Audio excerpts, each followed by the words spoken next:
via la gendarmerie ou la police pour un service civique, ou alors des jeunes qui simplement, en tant que jeunes citoyens volontaires, vont aller comme bénévoles.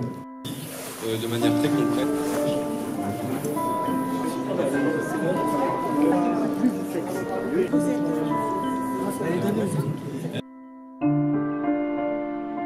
Le service civique, en fait, c'est un dispositif qui date de 2010.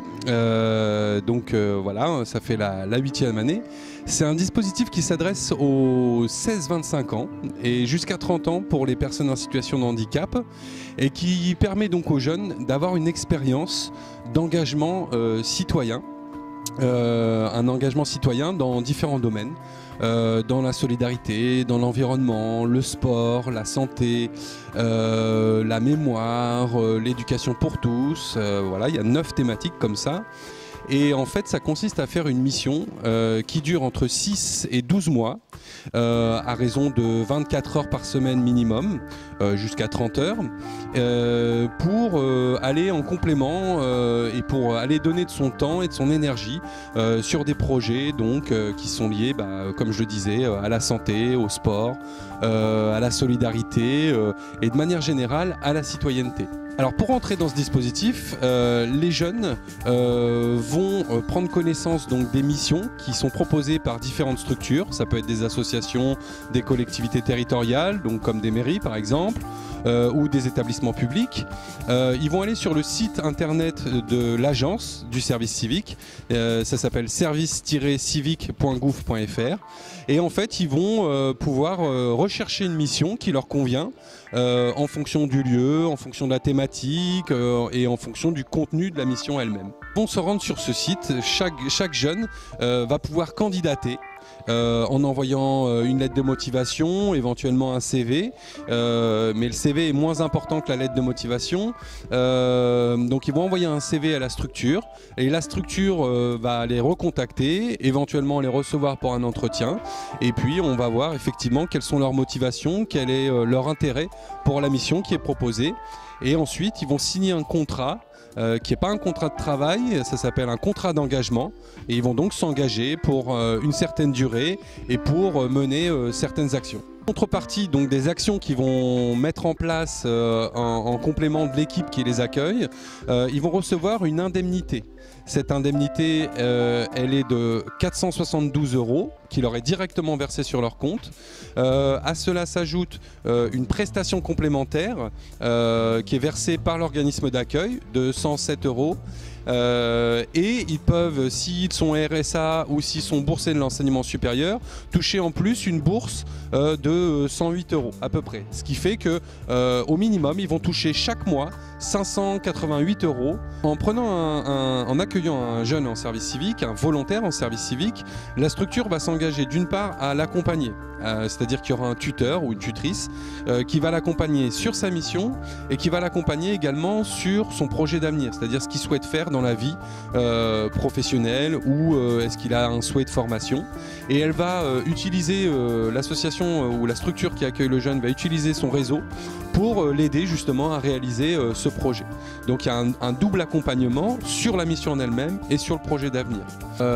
Il n'y a pas forcément de lien entre le service civique et l'insertion socio-professionnelle, en tout cas pas directement. Donc on ne peut pas dire après un service civique on trouve un emploi après.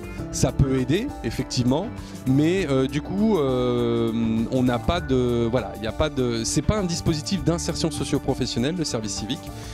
Donc on ne sait pas combien de jeunes ont trouvé un emploi directement après. En tout cas on n'a pas des chiffres très exacts, mais en tous les cas voilà, c'est un dispositif qui permet de se bouger, de s'engager dans une action et qui, la plupart du temps, effectivement, permet d'acquérir des compétences, des savoir-être qui vont aider après dans l'insertion professionnelle et qui vont permettre aussi d'exercer sa citoyenneté, tout simplement.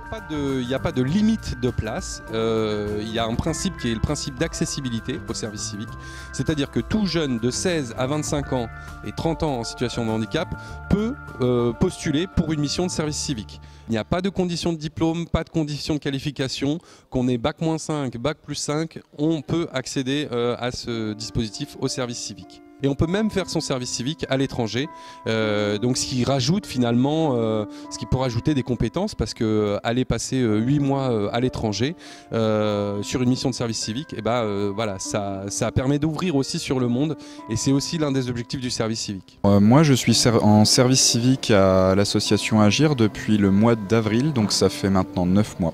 Là, ma mission va s'achever à la fin de cette semaine. Moi, Agir, c'était en fait de servir d'appui à un projet historique, le projet Comprendre hier pour agir demain. C'est un projet qui vise à donner aux jeunes de la mission locale une connaissance de l'histoire industrielle, de l'histoire du Creusot et de Montceau-les-Mines. Tout d'abord parce qu'il y a une grande partie, je pense, des jeunes qui ont une vision assez négative ou qui n'ont pas de vision du tout de cette histoire-là.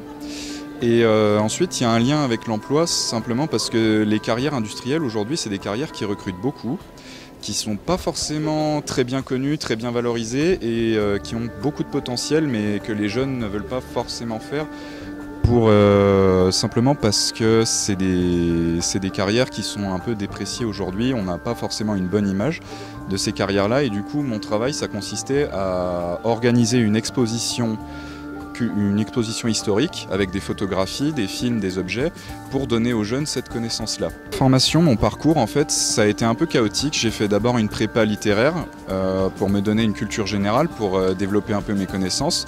Après, j'ai entendu parler de l'école de bibliothécaire documentaliste dont j'ai passé le concours et que j'ai eu. J'ai terminé ma deuxième année en apprentissage là-bas en 2014.